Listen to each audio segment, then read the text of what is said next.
U subotu 5. studenog 2016. godine posjetio me Michael, lik iz moje omiljene igrice i moj najbolji prijatelj.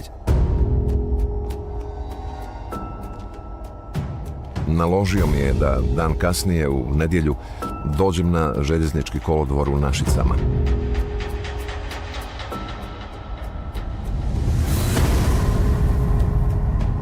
Presvukli smo se u kombinezone koje je donio.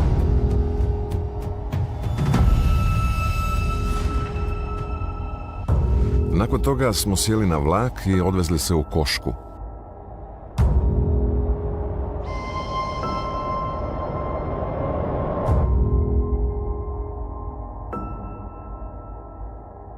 Oko sat vremena smo čekali moju djevojku. Michael mi je rekao da me ona namjerava povrijediti i da je treba eliminirati.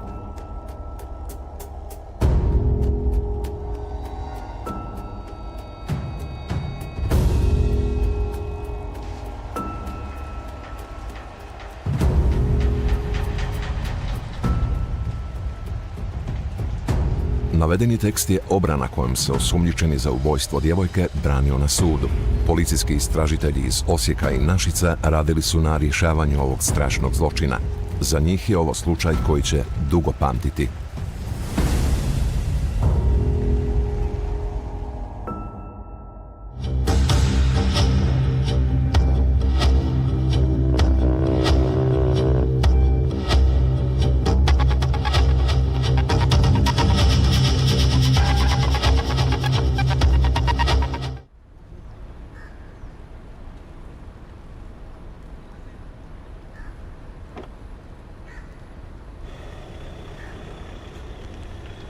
Radilo se o običnom radnom danu.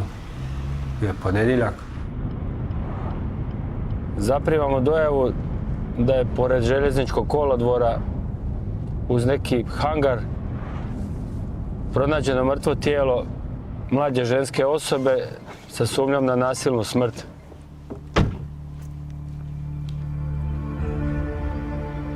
Vrlo brzo smo mi došli u Košku i dolaskom na mjesto događaja, nažalost, vidjeli jedan prizor koji ćemo svi dugo pamtiti.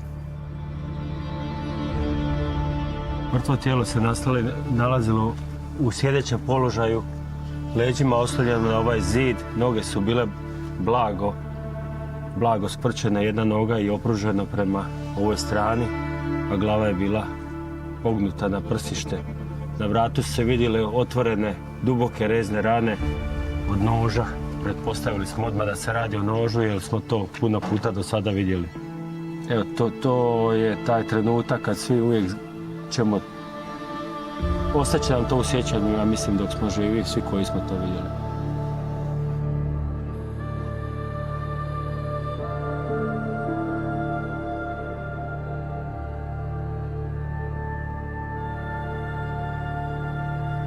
Policija ubrzo nakon pronalaska mrtve djevojke započinje s očevidom. Prizor je iznimno težak jer se radi o jako mladoj djevojci koja ima veliki broj ubodnih rana, a tragovi krvarenja su obilni.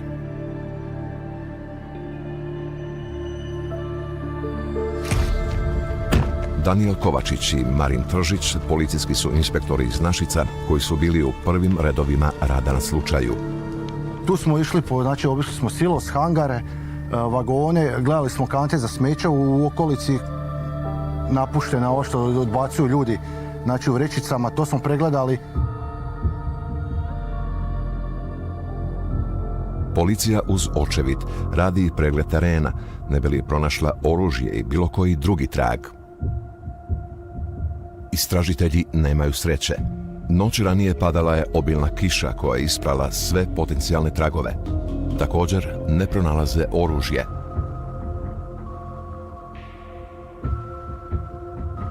Kad su došli kolege iz Osijeka koji su izvršili očevid, onda se pretražuje odjeća i sve. Znači, kod te osobe nije bilo nikakvih dokumenata, nismo imali nikakav podatak o identitetu. Pokušali smo preko otiska prsta utvrditi identitet mrtvog tijela, međutim, tad smo opet naletili na novi problem. Žrtva je bila premlada i nije imala niti osobnu iskaznicu. U tom trenutku mi još uopće nemamo saznanja da li je ta djevojka uopće iz općine Koška, s područja Koške. Može biti iz bilo gdje. Mogla je doći vlakom. 100-tinjak metara od mjesta ubojstva je željeznički kolodvor. Policija se nada da bi tamo mogla dobiti neke odgovore. Mi smo nekako se nadali da bi nam taj kolodvor mogao dati dosta odgovora. Nažalost, tamo nije bilo video nadzora koji bi nam dao odgovore ko je kad došao i išao na tu postaju. Sad se nalazimo oko 60 metara od pronalaska mrtvog tijela. Na ovoj lokaciji, upravo na ovom zidu, smo pronašli naslonjen bicikl, ženski bicikl. U blizini kolodvora nalazi se mnoštvo bicikala i inspektori su možda na krivom tragu. Ipak oni se raspituju o vlasniku bicikla. Policija je u velikim problemima. Ne zna se identitet žrtve, a nije niti prijavljen nestanak osobe. Pretraga terena i očevid ne daju nikakve odgovore. Policija obilazi okolne kuće i vodi obavijesne razgovore, u nadi da će dobiti barem neki putokaz za daljnju istragu. U jednom od svih tih razgovora kolege su došli do saznanja da tijekom noćnih sati na područje tog silosa zna dolaziti nekako bijelo dostavno vozilo tipa nekakvog kedija, gdje znaju dolaziti mlađe osobe koje se tu zadržavaju, eventualno zbog druženja, možda konzumiranja alkohola ili slično.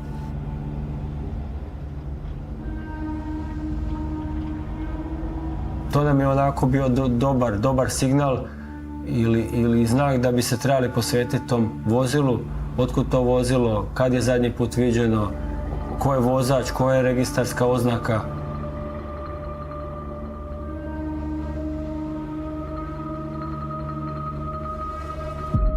Policija se kroz obavijesni sustav daje u potragu za svim vozilima Kedi na području Koške i Našica. Slijede iscrpni rad i analiza podataka na 50-ak vlasnika Kedija. A Daniel ponovno odlazi kod djelatnice HŽ-a pitati je li viđala ovaj auto u noćnim satima.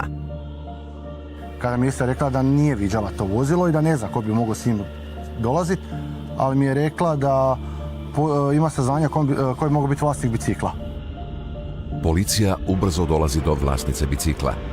Ona ga je dan ranije posudila prijateljici koja se ne javlja na pozive. Policija se daje u potragu za nestalom prijateljicom. Nitko ne zna gdje je. Policija sad ima ozbiljne indicije da se radi o žrtvi ubojstva. Goran Galić od ranije poznaje obitelj, pa je zadužen da s kolegicom Josipom Kuzminski odvede oca na prepoznavanje žrtve. Zajedno odlaze u selo pored Koške. Dolazimo do oca, u tom trenutku mu govorimo da sumnjamo da je oštećena njihova kćerka i da bi trebao poći s nama u KBC Osijek na Klinički zavod za sudsku medicinu i patologiju kako bi se utvrdio identitet.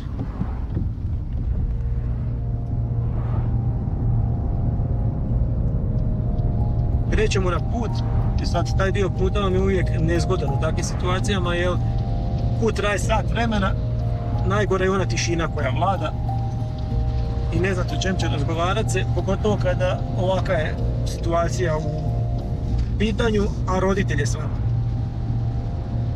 Nakon nekog vremena, nakon tišine, otac sam olakšava i kreće u komunikaciju s nama, ali komunikacija nije vezana uopće u događaj, nego općenito komunikacija, doslovno skoro kako je vrijeme. Najviše što je mene iznenadilo u jednom trenutku, kada dolazimo pred Osijek, otac nama počima pričati vic. Njegova reakcija nije nama se tad činila adekvatna s obzirom na ovako tešku obavijest koju je zaprimio. Brutalna ubojstva sa velikim brojem ozljeda ukazuju na poseban emotivan čin počinitelja. Čitamo iz tih tragova da bi se moglo raditi o počinitelju koji je blizak ili emotivno vezan za žrtvu. Nije bilo jedno da je neko od članova obitelji i počinitelj.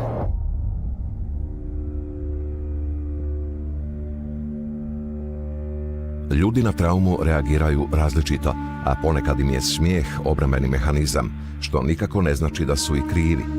Koliko god to bilo neugodno, policija je dužna provjeriti i najmanju sitnicu koja im se učini neobičnom. Iskusni su i imaju plan kako eliminirati oca ako nije kriv. Goran u telefonskom razgovoru s Krunom dogovara strategiju prepoznavanja žrtve. On je s ocem u hodniku, dok kolegica Josipa doktoru prenosi plan. Ocu će se pokazati samo lice, nikako cijelo tijelo djevojke, jer će policija s njim obaviti razgovor te napraviti poligrafsko testiranje. Prilikom svakog poligrafskog testiranja važno je pitanje o ozljedama na tijelu žrtve, jer te detalje znaju samo počinitelj i policija. To se zove tajnom mjesta događaja. Radi se o standardnom postupku koji policija mora napraviti. Otac je prepoznao žrtvu kao svoju kćer. Ona ima samo 17 godina.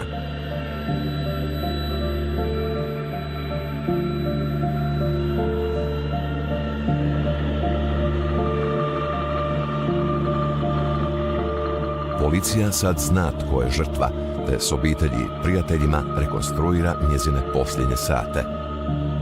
Utvrđujemo zadnje dane, sate života žrtve.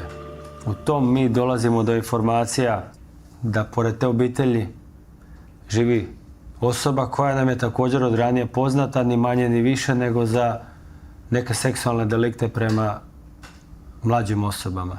Hvatamo se za sve, pa tako idemo i provjeravati njega. Muškarac koji živi u blizini unesrećene obitelji postaje zanimljiv inspektorima, koji će propitati njegov alibi na dan ubojstva. Ubijena je djevojka toga dana viđena i u njegovom društvu. Za inspektore to je činjenica koja poziva na pozornost. Ipak, serija intervjua sa žrtvenim prijateljima donosi im nova važna saznanja i glavnog sumnjivca.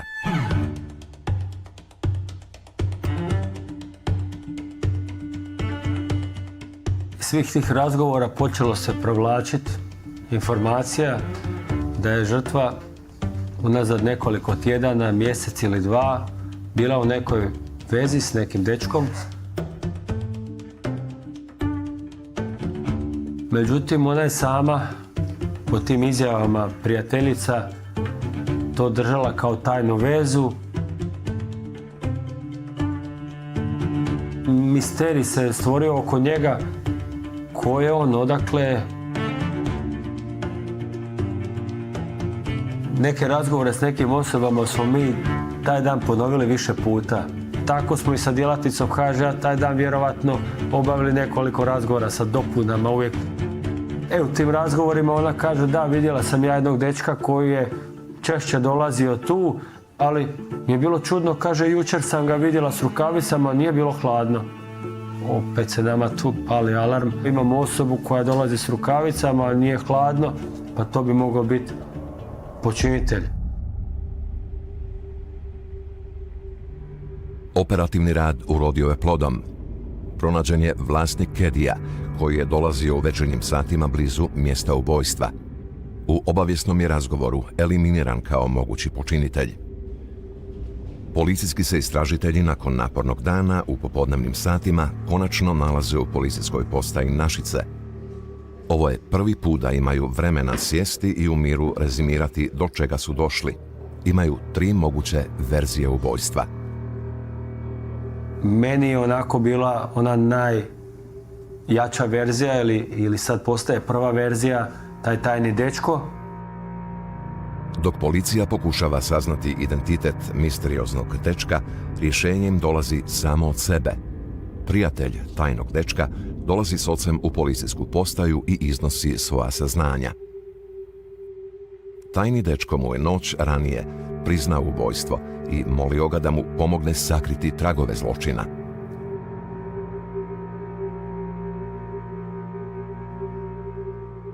Policija konačno zna identitet tajnog dečka i odlazi po njega da ga odvede na obavijesni razgovor.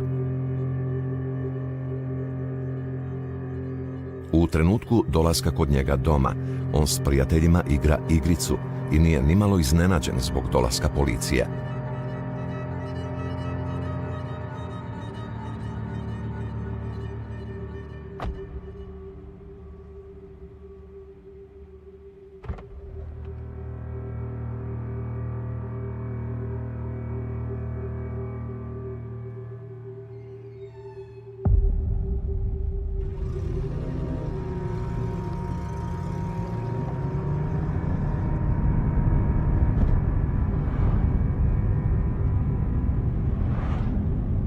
opet do postaje. On nas nije ispitivao zbog čega mora ići s nama. Znači da ovaj dojam kao da nas zbog čega ide, čak je razgovarali smo o nekakvim sasvim drugim temama. On recimo poznaje mog sina pa me pitao kako je on, da ga dugo nije vidio. Živimo u principu u kvartu, dosta blizu jednim drugima, tako da se sam sjetne rekao da je on bio onako više, nije, da je bio više orijentiran, znači tim nekakvim, ajmo reći, igricama, da je dosta vremena provodio na računalu, da je bio onako malo, ajmo reći, možda malo povučen, introvertir.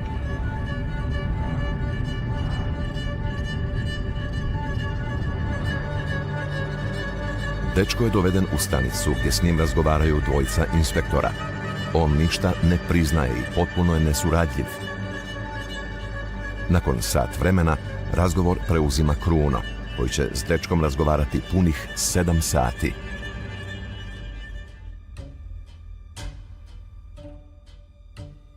Prva 2 sata intervjua ja pričam, on ne priča.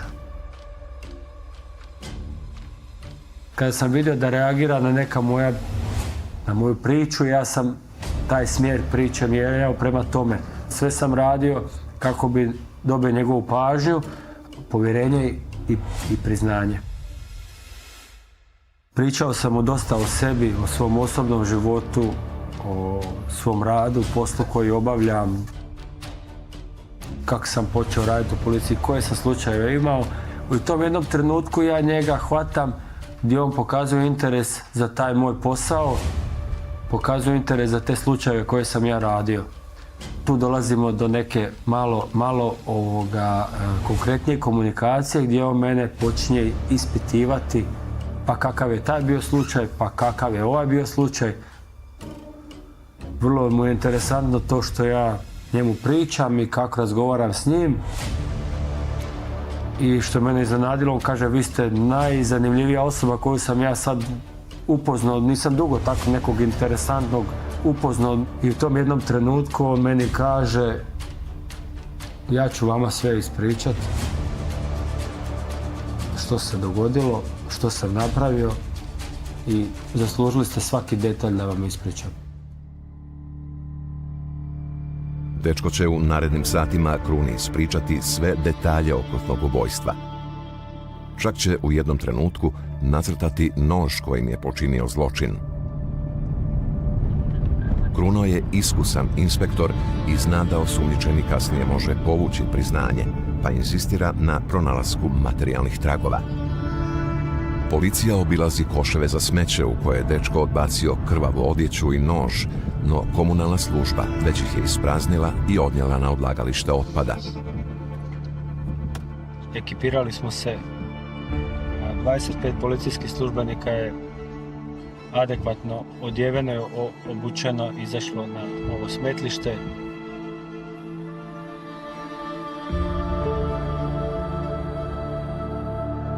Na neku ideju dolazim da se obavi razgovor, provjera sa osobom koja tamo zaprima te kamione. Da li neke osobe dolaze pa traže po smeću predmete od vrijednosti. I dobijam povratnu informaciju da da. Policija odlazi kod obitelji koja je to jutro skupljala otpad na odlagalištu. Rezultat je iznenađujuć. Obitelj je tog jutra pronašla počiniteljevu odjeću na kojoj su još bili tragovi krvi i nož, za koji će se kasnije pokazati da je njime počinjeno ubojstvo. Ovo će osumnjičenog nedvojbeno prokazati kao ubojicu.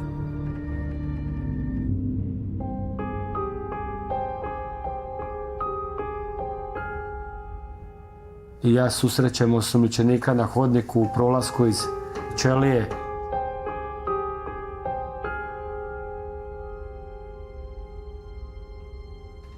I kažem njemu, pronašli smo nož. A on u čudu ostaje, kaže, ma nemoguće. Ja kažem, jesmo.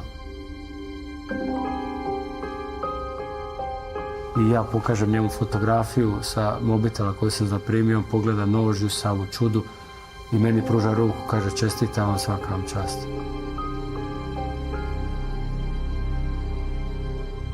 njegova reakcija mi je opet bila čudna jako. Mislim kako sad on je bio s tim oduševljen kako mi istražujemo i kako se to sve oko njega događa, kako je neka centralna figura to nekog našeg rada.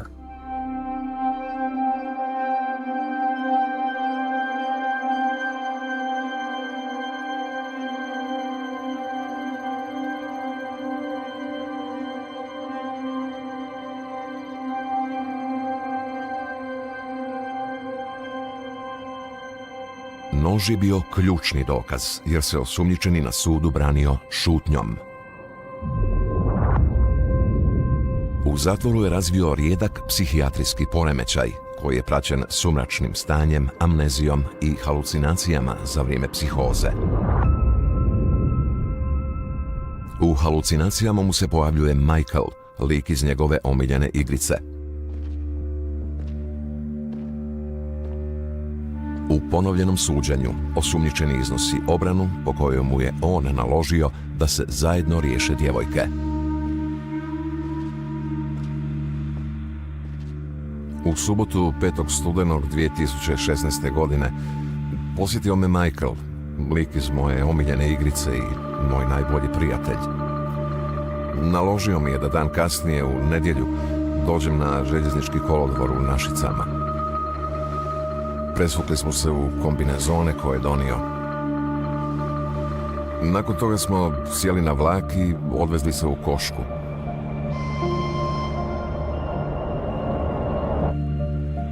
Oko sat vremena čekali smo moju djevojku. Michael mi je rekao da me ona namjerava povrijediti i da je treba eliminirati.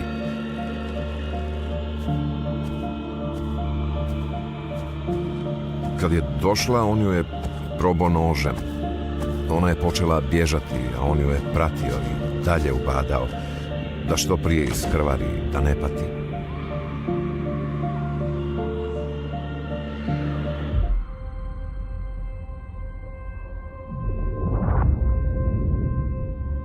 Radili smo analizu malo tih svih njegovih postupaka, zašto je on fasciniran našim radom, istraživanjem, čestitanjem oko uspjeha pronalaska noža.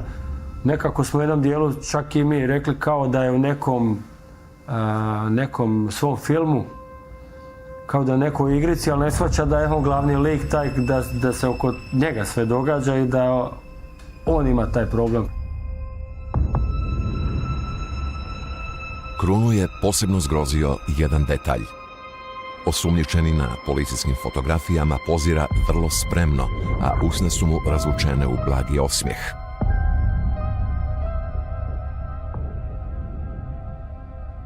Kruno i njegov tim ipak nisu povjerovali u cijelu priču osumnjičenog, a sud ga je zbog podmuklog i okrutnog ubojstva osudio na 25 godina zatvora. Istražitelji će cijeli život pamtiti silose i nadstrešnicu u Koški, gdje je izvedeno ubojstvo. Ljubavno gnijezdo mladog para, koji se upoznao preko Facebooka, pretvorilo se u poprište strašnog zločina, kad je djevojka najavila prekid veze. Slika njezinog mrtvog tijela ostaće neizbrisiva u sjećanju onih koji su ga vidjeli.